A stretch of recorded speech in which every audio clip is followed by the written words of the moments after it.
Mary Todd Lincoln Biography 1818 to 1882 First Lady Mary Todd Lincoln was the wife of Abraham Lincoln, the 16th President of the United States. Who was Mary Todd Lincoln? Mary Todd Lincoln married politician and lawyer Abraham Lincoln on November 4, 1842. When the Civil War began, Mary's family supported the South, but she remained a fervent Unionist. After her husband's assassination, Mary fell into a deep depression and her surviving son, Robert Todd Lincoln, had her temporarily committed. Early life. One of the most unpopular first ladies in American history, Mary Todd Lincoln was born into a prominent family in Lexington, Kentucky, a town her family had helped found, on December 13, 1818. Mary grew up wealthy. Her father, Robert Todd, was a successful merchant and a politician. Mary lost her mother when she was only 6 years old. Her father soon remarried, and her strict stepmother had little regard for Mary. Despite whatever ill will existed between her and her stepmother, Mary received a remarkable education for a young girl during this time period. She studied at a local academy and then attended boarding school. In the late 1830s, Mary left home to be with her sister, Elizabeth Edwards, in Springfield, Illinois. There the smart, outgoing young woman attracted a number of admirers, including Stephen Douglas, an up-and-coming politician and lawyer named Abraham Lincoln. Her family did not approve of the match. Abraham was 9 years older than Mary, had little formal education and came from a poor background. But Mary and Abraham shared a love of politics and literature and seemed to deeply love each other. The couple married on November 4, 1842, and 9 months later, their first son, Robert Todd Lincoln, was born. In 1846, the Lincolns welcomed their second son, Edward. Mary proved to be a staunch supporter of her husband's political career.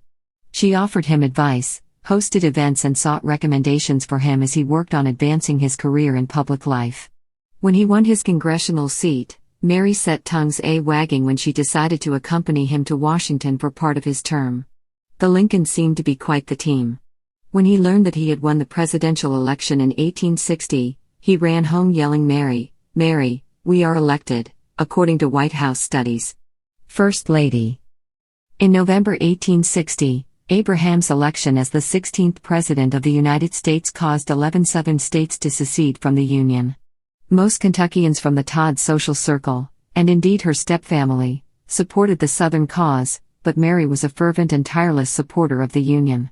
Widely disliked in the White House, Mary was emotional and outspoken and spent lavishly during a time when budgets were tight to fight the Civil War. Some even accused her of being a Confederate spy. Mary's time in the White House was also marked by tragedy. The couple had already lost their son Edward in 1850 to tuberculosis, and when typhoid fever struck their third son William, better known as Willie, he died in 1862. Mary was overcome by grief for a long time. The intensity of her sadness was so great that even Abraham was concerned for her mental health, according to American Heritage magazine. Mary began to explore spiritualism around this time, another interest of hers that was derided. Little did she know that even more heartbreak was in store for her.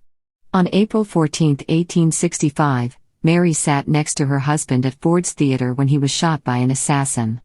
The president died the following day, and Mary never fully recovered.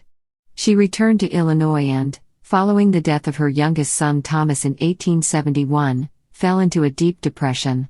Her sole surviving son, Robert, brought her to court on charges of insanity in 1875. He claimed that her spending sprees, distorted view of her finances and fears for her own safety were signs of mental illness.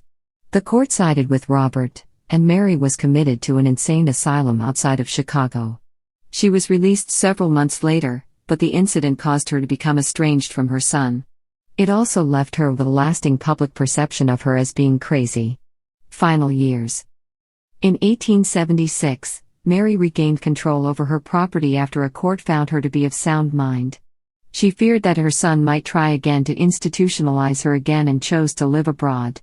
In 1881, Lincoln returned to the United States, choosing to live with her sister Elizabeth in Springfield, Illinois. She died of a stroke there on July 16, 1882, at the age of 63. Historians have debated many aspects of Mary's character over the years, including her sanity. She definitely had a high-strung personality, shopaholic tendencies and an interest in some offbeat ideas, but she also showed herself to possess a keen mind and wit.